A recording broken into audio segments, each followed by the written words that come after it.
Nataka kuomba Team K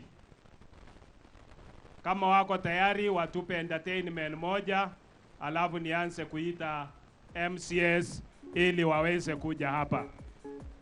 Team K, stage ni yenu. Steve K, naambiwa ni Steve K.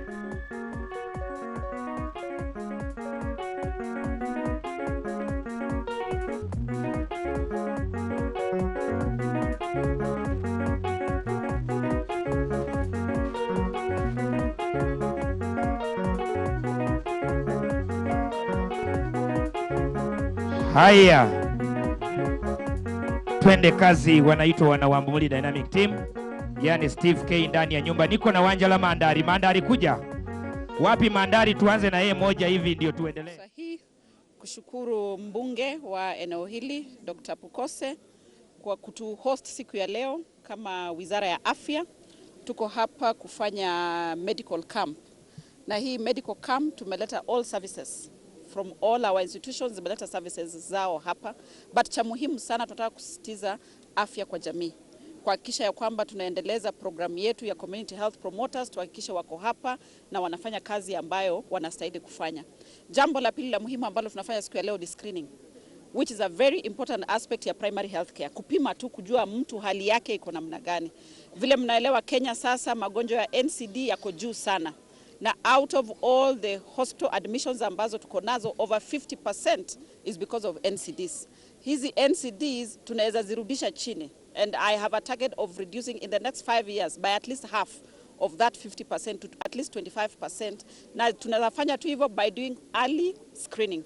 Mtu aje hapa apimwe pressure, mtu aje hapa apime sukari. Tunafanya mpaka screening ya cancer. Kule nyuma mmeona tumeandaa tents, tumeandaa mali ambapo screening inafanywa ili mtu ajijue hali yake ya afya iko namna gani. Tatu, pia tuko hapa na NHIF. Mnajua tumekuwa na changamoto sana kwa services. Kwanza nataka niambie wakaaji wa Endebess na wa Kenya kwa ujumla, ukipewa kadi ya insurance haiwi ati ni kadi yako as an individual. Ukipewa wewe mzee, hiyo kadi itatumika na spouse wako, mke wako, na pia uweke dependents watoto, ili any of you akiwa mgonjwa wote wanaweza shughulikiwa na hiyo kadi. Na having said that, nataka nieleze, najua kumekuwa na fununu kwenye magazeti, kwenye mitandao, kwenye social media ya kwamba NHIF imesimamisha malipo na kwamba hospitali sasa zinataka Wakenya walipe kutoka kwa mfuko. Nataka kuhakikishia kabla tufunge, wiki iliyopita tukiwa Nairobi tuliketi chini. Of course tumekuwa na changamoto kwa sababu ya hiyo kesi ambayo iko kotini, because the NHIF was ideally repealed. So kufanya kazi imekuwa na changamoto kiasi na tulikuwa na some delay. But by last week tulikuwa tumetayarisha pesa na tume release 3 billion Kenya shillings ya kufikia hizi facilities za mashinani zote. So hakustahili kuwa na changamoto yoyote yule mtu ambayo ako na kadi. But pia nataka kueleza Wakenya kwamba this is now an opportunity. Zile sheria mpya ambazo tuko nazo kotini is an opportunity ya kureform NHIF kuhakikisha kwamba inahudumia watu wote. Siku 2 iliyopita nilikuwa kule Kilifi, na yule alikuwa ananihudumia kwenye hoteli, kijana mdogo anaitwa Trans Nzoia, akaniambia, waziri, mimi niko na shida. Nikamwambia, shida yako gani? Akasema, niko na kadi ya NHIF, lakini nikienda hospitalini ninapimwa tu, saa ya kuchukua dawa naambiwa niende nikalipe kule nje. Na hayo ndio marekebisho ambayo tumeleta kwenye sheria mpya ya kwamba wewe ukikuwa na social health insurance inatakana ikuhudumie consultation, ikuhudumie kupimwa, ikuhudumie dawa kama utaandikiwa dawa, ukiandikiwa further test ikuhudumie. Ndio kwa maana tumeleta hizi reform ya kwamba NHIF ikaweze kulipa kila kitu. Kuna wale ambao wako na chronic illness, watu ambao wako na diabetes, wako na hypertension, wako na cancer. Ukitembea huku mashinani utasikia watu wengi wanalia kwamba tangu mgonjwa wao ajulikane ako na kansa wamekuwa maskini, inabidi wauze mali yao ili wamtibu. Katika hii sheria mpya tuko na critical illness na emergency fund, hiyo ya kuhakikisha ya kwamba mtu ukiwa umekunduliwa uko na kansa, serikali itaanza kukulipia from the word go. Hiyo fund iko hapo, ikuwe accessed. So nataka kuwahimiza Wakenya tufanye screening, haswa wakati huu na wakati mwaka unaanza. Fanya health check-up. We nenda tuko hospitali useme umeenda kupimwa, ukaangaliwe vizuri, waone pressure yako iko vipi, sukari yako iko vipi, na pia kama kuna magonjwa mengine waweze kuangalia na tukaweze kuyazuia mapema. Hapa Endebess nimekutana na community health promoters ambao ni critical sana katika hii kazi yetu. Wanakuja kwa kila household kupima. Kila community health promoter mmoja ako na nyumba 100. Kila siku anatembelea hizo nyumba kuangalia kwamba hali yao ya afya iko sawa. Na wakipata kuna shida, wanarefaa. Katika kufika kwangu hapa, nimepita Endebess Sub County Hospital, tumeketi na management na tumeongea yale mambo ambayo kule ile upungufu iko, tumesikizana vile tutaweza kusaidia. Pia tumepita hapa katika Kimondo Dispensary. By the way, hiyo ni dispensary although inaitwa health center. Na ndio shida tuko nayo across the country. Kuna facilities ziko na jina ya juu but services ambazo zinapeanwa ni za chini.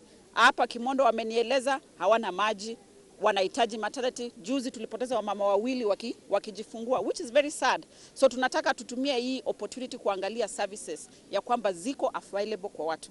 Mimi nataka kuambia Wakenya wale wanauliza maswali ya utumizi wa pesa. I want to take responsibility as the Minister for Health. I will ensure pesa ambayo itakusanywa katika Social Health Authority inatumika. And for the first time, tunaenda kukuwa na public health facilities hapa Kenya ambazo zinafanya kazi. Tumekuja na mtu kutoka KEMSA, chairman na CEO wako hapa. Waangalie kwa macho, wasiwe Nairobi wanaambiwa kuna stock out na hawaelewi stock out ni nini. So leo wamejua, wakiambiwa kule Kimondo hakuna dawa, wanajua ugumu wa barabara ya kufika Kimondo. So they must ensure ya kwamba KEMSA is stocked up. Tumekuja na wataalamu tofauti kutoka kwa ministry. Wasiwe wanaangalia mambo Nairobi, waje mashinani wajue ugumu ambao uko mashinani uko wapi, na therefore tukiprovide solutions, na provide solutions zile ambazo tunajua zitahudumia Wakenya. Kesi ambayo iko kotini, it was premature.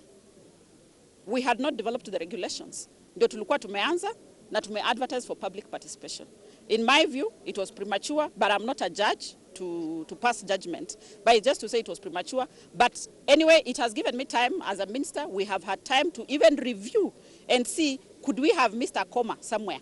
Could we have missed a full stop somewhere? Is there an I that we didn't dot? So we have taken time and we are ready. We have trust in the court process. We believe that they'll be able to see that right now the health of this country is at a crisis. We have very many people who cannot access services. Therefore, it is important that then the court should be able to see it from that lens and release us so that then we are able to go through to the regulations. Many Kenyans have been asking about payment.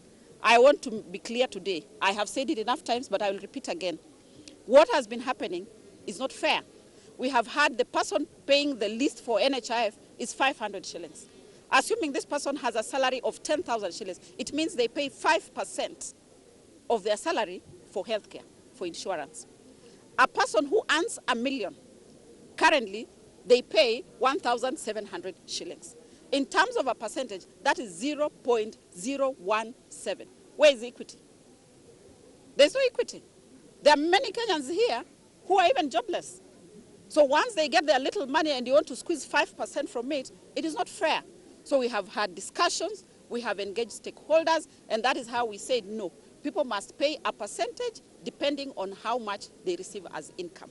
So we have put 2.75%, which is going to be out there for discussion in the regulation. Stakeholders, come and tell us, what do you think about that 2.75%? Is it rational or not rational? Should everyone pay or not pay? You know, but just put at the back of your mind that what we want is we want everybody to be covered, every Kenyan. And the president has made it clear, if you are a Kenyan and you cannot pay, you have no means of income, the government of Kenya is going to pay for you at 100%. I thought wananchi mtapigia serikali makofi. Huh? They are going to pay for you at 100%. So long as an assessment is done that you are an indigent, you can't pay, you have no income. Or maybe you are vulnerable, you are disabled, you can't work. The government of Kenya is going to pay for you at 100%. But for those of us who can work, for those of us who have an income, we need to pay our medical insurance. Those with different views, please come during the stakeholder meeting. Once the courts have given us a go-ahead, and we are ready. Anytime they tell us, we go to the field and do stakeholder for the regulations, stakeholder public participation for the regulations, and we shall come back to Kenyans and tell them what the public has told us, what have stakeholders told us. We have a number of gaps that we need to fill, and I'm happy to report that as at now, the challenge that we had for medical supplies, we are almost nailing it. At the moment, the chair of KEMSA is here. I think we are about 60-70% of supply availability. From the low 40 that it was, low 35 that it was, we have gone up. So we are doing very well. The other gap that we are going to address together with the county government is for staff. I have met some nurses at Kimondo, I've met some nurses at Endebe sub-county, and we have to discuss, because this is a shared function with the county government, how do we ensure that the facilities that we have, public facilities, the health workers are not overworked, they are adequately staffed to be able to provide services. We also have an equipment support that we are putting together as the national government to be able to support counties to ensure that they provide services. Because we anticipate with the community health promoters in the ground, there's going to be quite some traffic of people coming up to level 2 and level 3 facilities. So we are in discussion with the county governments, how do we fill this gap? So I'm happy for the people of Endebess, and today, as a mother, I am very, very happy because of one case that I have seen, that we have somebody who has donated a hearing aid to a child of 13 years, a boy of 13 years, who is in class 6. You can see even his education is delayed. Actually, that boy should be in class, should have done his class 8 by now, headed to Form 1.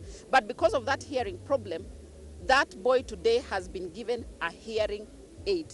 And from today now, his life has been changed, it has been transformed. So I am very happy when we bring services mashinani.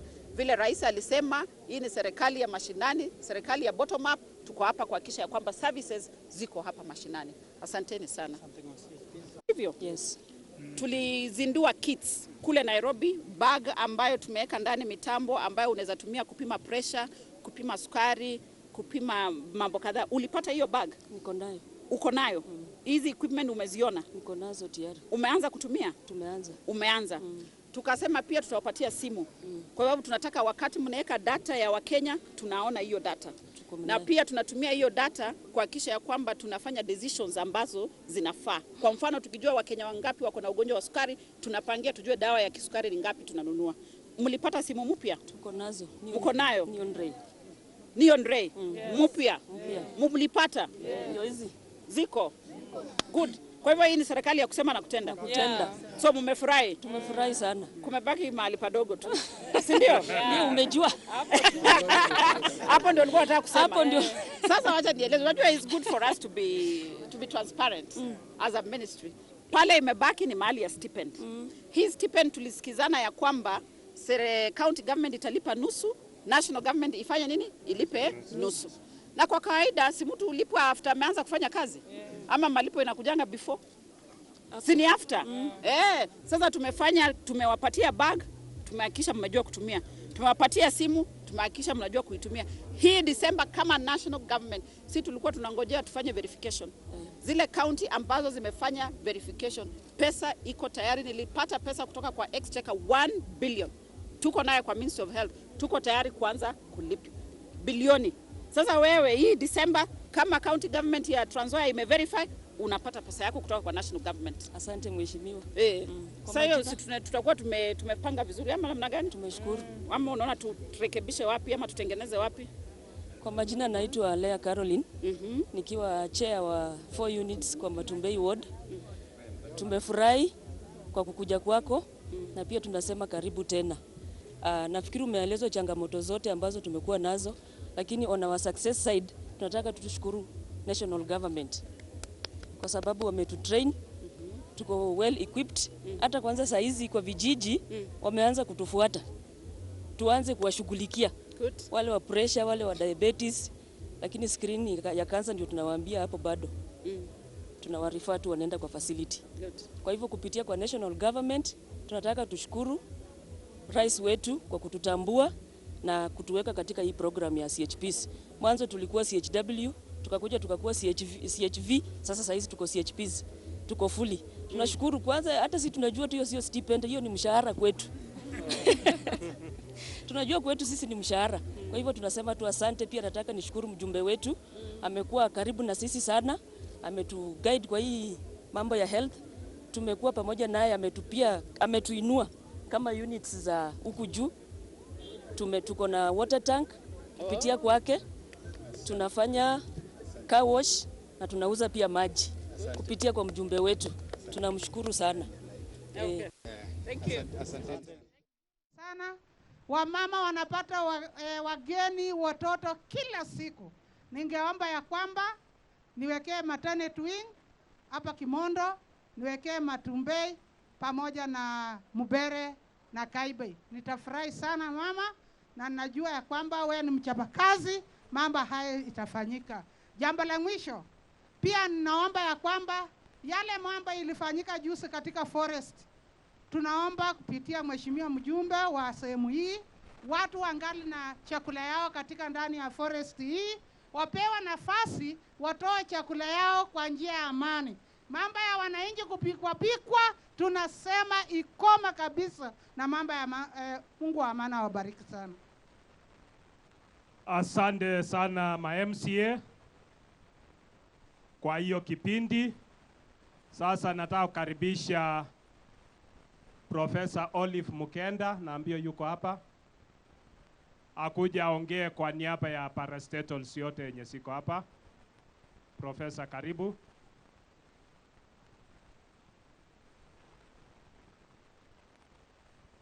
Good afternoon. Yes, you have heard my name is Professor Olive Mugenda.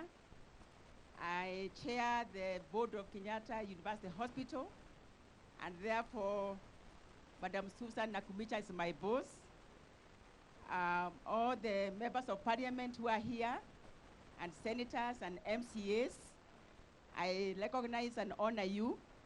So I'll just talk briefly on behalf of the parastatals, and we have some of them here. We have the chairman of KEMSA. Maybe you can just stand up, Chair.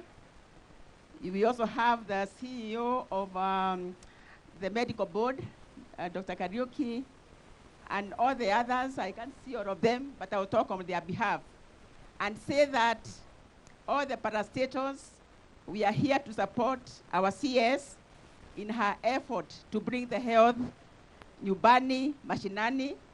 We are also here to support her in this Nakumicha Cup. We are behind her, and also say that the parastatals are ready to support the health sector.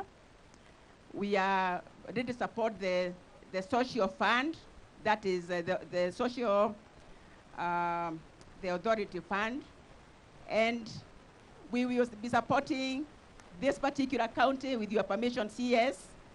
We have a lot of medicine, courtesy of the Ministry of Health. We treat chronic diseases, diabetes and the rest. We have good equipment that you may not have here. So Madam CS, I want to assure you that the Kenyatta University Hospital, the Kenyatta National Hospital, the Moi Hospital, KEMSA, and all the parastatals will be getting together to see how we can support you in devolving health services to your people. So we are here to support you, Madam CS, and we want to thank you for inviting us. God bless you. Asante Profesa. Profesa ameongea kwa Kiingereza, amesema Maina Kumicha ni bosi yake, si ndio? Na amesema wataendelea kusupport mahospitali zetu hapa na dawa ambazo pengine sisi hatuna. Mumeelewa hiyo? Na kwa nini hakuna makofi? Na pia kuna kijana moja kutoka kambi wase, ila alipikwa na akafariki katika Moi Teaching and Referral Hospital. Bili yake ni bill karibu milioni 1.9. Nimeomba CEO wa Moi Teaching and Referral, hiyo mwili iwaachiliwe ikuje tuende tusike, na wamekubali. Anaitwa Rashid. Si mnamjua? Wale wanatoka kambi wase wanamjua. Kwa hivyo nimkaribishe Dr. Theuri akuje aongee kwa niaba ya partners. Kuna wale wahisani ambao wamehusika kwa kupanga haya mambo. Karibu Dr. Theuri. Endebes hoi. Endebes hoi. Tumekuja kuwatembelea, tusalimie vizuri. Endebes hoi. Asante sana waziri wetu Nakumicha, wabunge wetu, wajumbe, hamjambo pamoja na wananchi wenzangu. Mimi naitwa Theuri kutoka Kenya Healthcare Federation. Tunasimamia mambo ya afya katika sekta ya kibinafsi na tuko hapa kuungana mkono na waziri wetu kwa kazi ambayo anayofanya. Na sisi tunasema tuko na uzuri mwingi ambayo tumeona katika serikali hii, na tutaendelea kufanya kazi na nyinyi ili tuweze kuleta maendeleo katika nchi yetu yote. Kutoka sekta ya kibinafsi sisi tunataka pia serikali ama facility za serikali ziweze kunawiri, kwa sababu wakinawiri na maanisha mambo inaendelea vizuri. Kwa hayo machache ningependa kusema ni asante, na tutaendelea kuungana mkono. Asante mheshimiwa.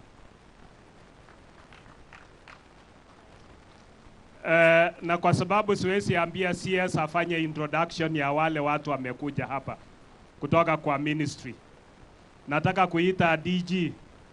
Kuja bwana DG, wewe ndio utatambulisha all the heads wale wamekuja hapa. Sio mzuri watoke Nairobi wafike hapa na tukose kuwajua. So that is what you will do. Leo sikuulizi maswali. Asante sana mheshimiwa mjumbe wa sehemu wa Endebess, ambaye pia ni chair wa kamati wa afya kule bungeni. Mheshimiwa waziri, natoa shukrani kubwa kutualika hapa leo kujumuika na watu wa Endebess kwa idara ya medical camp. Hapa ninayo wenzangu watu kadhaa ambao wametoka kwa wizara wa afya, wengine wangesimama ndio niwatambue. Pale tuko na Dr. Wakwabubi, huyu ndio mkubwa wa damu. Yeye ndio anafanya kazi nzuri pale, na nataka kushukuru watu wa Endebess, watu karibu 70 tayari wametoa damu. Pale tuko na Dr. Rose Wafula ambaye anasimamia NASCOP, ugonjwa zote za zinaa pamoja na ukimwi na kila kitu, yeye ndio anatusaidia kuipangia. Tuko na Dr. Liz Wangia ambaye ndiye anaangalia maneno ya pesa, health financing, kuhakikisha ya kwamba afya mashinani tumeitimiza. Na mwisho tuko na Dr. Martin Sirengo ambaye anasimamia intergovernmental relations, uhusiano wetu kati ya national government na serikali ya ugatuzi. Tuko na Dr. Jean Gitao ambaye anasimamia international health relations. Nani amebaki?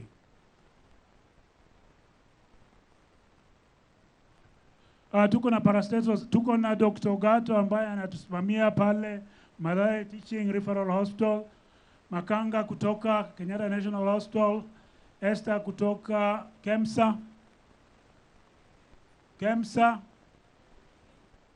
KMTC. Yes, umeona pale KMTC wako na basi zao huko, na pia wanatusaidia upande wa screening. Dr. Karioki, CEO wa Kenya Medical Practitioners Dentist Board. National Cancer Institute, National Syndemic Disease Control, NHIF, National Quality Control, kuhakikisha kwamba madawa zetu zote including our vaccines meet the safety standards. Asanteni. Thank you Director General Dr. Amoth kwa hayo. Pia tuko na CEO wa AFC anaitwa Albert Wesonga. Unaona hawa ingwe, si ndio? AFC Leopards. Sasa ukiona mtu hapa anacheza mzuri ila anatosha kuingia AFC Leopards, tafadhali patie nafasi. Hebu ambia hawa. Waziri, waheshimiwa na wana Endebess wote, amjambo. Amjambo tena. Kwa majina vile mmesikia, mimi ndio Albert Wesonga, CEO FC Leopards.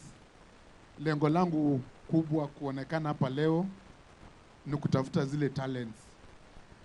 Vile mnajua saa hii FC iko na ladies, both ladies team na men's team. Mheshimiwa ama waziri, kwa heshima yako nikipata wasichana wawili ama watatu usiwakatalie. Nikipata vijana wawili ama watatu, naomba uniwaachilie wakuje tuwajaribu. Nikimalizia, hakuna kitu kizuri chenye mimi nafurahia kama kunature talents, na chenye waziri anafanya na wenzangu wenye tuko nao kwa hii sekta ya industry ya football ni kitu ambayo yenye sisi wote tunafaa tushirikiane. Saa jamii ya Mlembe ndio twende pamoja. Sisi kama Wanaingwe tutakaribisha mgeni yote ambaye atakuja. Nikimalizia, waziri, nimekuletea zawadi. Kama utakubali, naomba nikupatie. Hii zawadi ni home jersey ya FC Leopards ambao ni blue color. Fungua ukitaka. Fungua.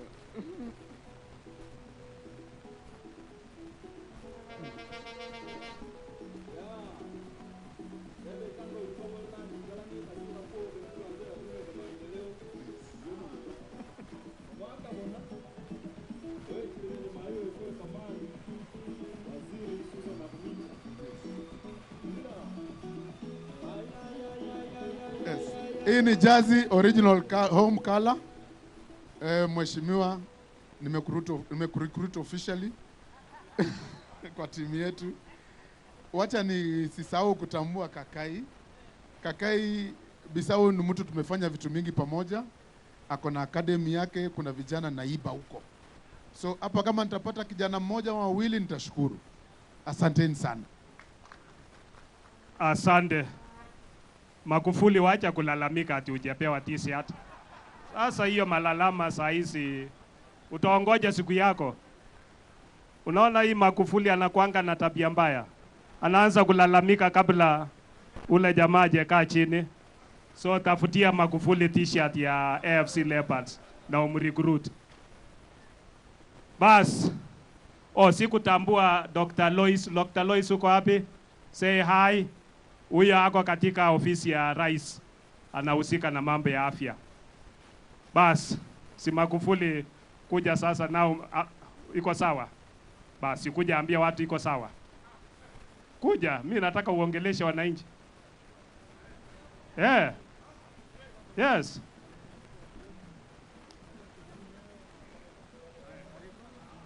Basi alikuwa ananitafuta ili anilete kwa county, lakini sawa. Basi mmekuja kama mmekuja. Bwana Yesu asifiwe. Muko wazima, lakini endebezi, naona endebezi yote iko hapa. Kwa hivyo dada yetu Dr. Susan, Mheshimiwa rafiki yangu Bokose, ndugu yangu Bisau ambaye yuko hapa, the MCS ambao wako hapa na madirectors, nataka nichukue nafasi hii kushukuru sana kwa hii mradi. Naona watu wamekuja hapa. Naona vile kijana wetu kutoka FC Leopards amesema anatafuta la talent. Sisi watu wa Trans Nzoia tujaribu kabisa vile mmecheza, nafikiri naangalia. Akimaliza atatuambia nani amechukua. Kwa hivyo si bure umekuja tu kucheza, utacheza alafu nataka vijana wetu apart from pressing for AFC Leopards waende watuwakilishe national team Harambee Star. Sitakuwa mzuri ngalao tukate vijana kutoka hapa. Ndugu yangu Pokose, nasaka nikushukuru pia. Naona ukiandaa vizuri sana, watu ni wengi na tunafanya na wewe kazi vizuri sana. Kazi unafanya kwa bunge, mimi naweka tick kwa sababu huwa kwa kidogo na ni console kama your senior. So kwa hivyo sitaki kuongea mambo mengi, ya kwamba nataka umoja watu wa Trans Nzoia. Tukae kama mandugu, tufanye kazi vile dada wetu amekuja sasa ametukumbuka ya kwamba sisi ni kitu kimoja. Hakuna ukabila hapa. Hapa ni Kenya ndogo kwa vile kila mtu yuko hapa. So tukae kama mandugu na madada ili sisi vile umetutuma mimi na ndugu yangu Pokose na Bisau tuwaletee maendeleo. Mtafanya hivyo? Mtafanya hivyo, lakini Asanteni sana ndugu yangu. Ulitaka tu niongee hivyo, lakini naongojea mkubwa picha akuje, utanipatia nafasi pia niongee. Asante sana, thank you. Lakini umesahau kitu. Unajua umefaa shati ya Ford Kenya. Hapa ingawaje ni UDA, lakini unaruhusiwa kusema Ford Kenya kwa sababu UDA na Ford Kenya ni mandugu. Ni ndugu moja. Si ndio? We are equal brothers. Aya, asante. Si ndio? Wale wafuasi wa Ford Kenya muaje kutishwa na ile chama ya mbolea. Muko. Msimame imara, muaje kutishwa na chama ya mbolea. Ati Ford Kenya inafunjwa inaenda wapi? Si ndio? Bas, wacha nikaribishe jirani yangu Mheshimiwa Kaikai Bisau. Karibu usalamia hao.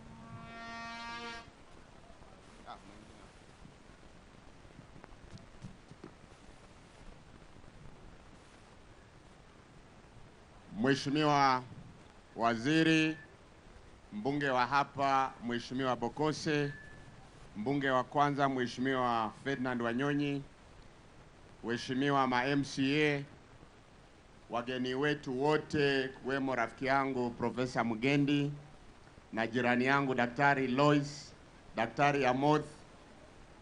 Bwana asifiwe. Mungu ni mwema.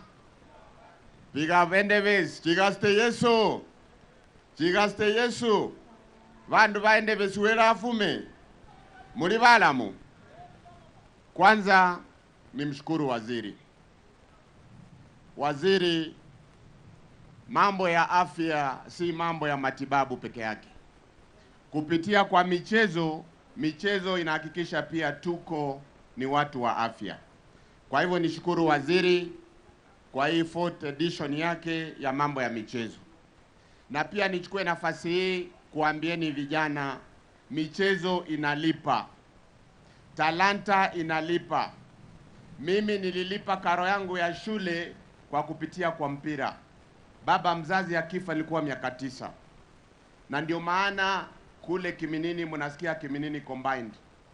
Wiki jana timu ya Bandari imechukua kijana Messi kutoka Kiminini Combined. Ndugu Wesonga amekuja hapa kutoka FC Leopards, najua pia atachukua. Lakini ile kitu ningependa niombe waziri, niombe ndugu yangu pia Mheshimiwa Bokose na dada yangu Lois. There is no county that is blessed like Trans Nzoia County. Tuna waziri wa afya, tuna mwenyekiti wa mambo ya matibabu kule kwenye bunge Daktari Bokose, mbunge wa hapa. Tuna dada yangu Lois kutoka kwangu wa Italuk, ndio mshauri wa rais kwa mambo ya afya. Musisikize ile kelele ya chura. Mimi mama mzazi Sister Salome alikuwa muuguzi. I was born in the medical quarters. By that time hospitali zilikuwa sawa, kulikuwa na madawa. How comes today we have devolution, we've got billions zinaletwa kwa county. Ukienda hospitali yetu hapa, I can tell you things are bad. That's why I want to urge Waziri Dr. Bokose na Lois. They say charity begins at home. Musikie kelele ya chura. Lead from the front. Nendeni kule, you fix the problem that you're experiencing. Na pia niwaombe, ile hospitali yetu ya pale Kiminini msitusahau. And the main district hospital, because iko pia Kiminini. Please mtukumbuke. So daktari, saa ile unagawagawa, hata hapo kwa jirani unatupa kidogo. Waziri na humicha ewa amengo. Kwa amane nawe Kiminini, please give it priority. And now, kwa sababu pia muko na wadosi wa maparastatals hapa, we should not only focus on medical camps. Within your CSR, the corporate social responsibility, tutengenezee viwanja.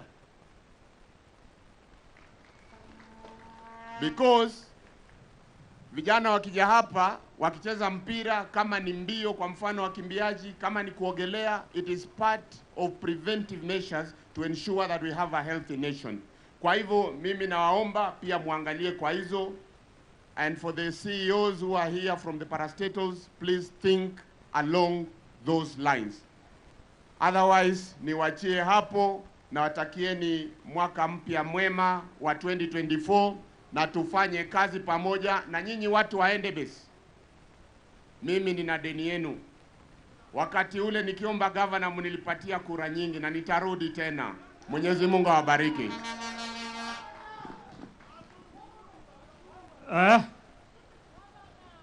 Nasikia wengine wanaanza kusema gavana. Mnaanza kusema gavana. Na ule jamaa ya kujipika kifua aende wapi? Si nyinyi ndio mumesema. Mambo ya hapa Trans Nzoia, unajua mambo yetu ya afya. Nataka kushukuru Maina Kumicha, waziri wetu wa afya, kwa kuweza kukumbuka sisi watu wa Endebess tunapofunga mwaka na kuweza kumobilize all parastatals. Ministry ya afya yote leo iko hapa Kimondo. Mnajua hivyo, na hiyo ni dhihirisho kwamba anapenda nyinyi watu wa Kimondo, na hii haijawahi kufanyika katika kaunti yetu hata siku moja. Nataka kushukuru wale wote wamehusika kupanga haya mambo. Na afya hapa, bwana vile Kakai amesema, ukienda district hospital, kuna siku nimetembelea mjomba yangu akiwa admitted pale.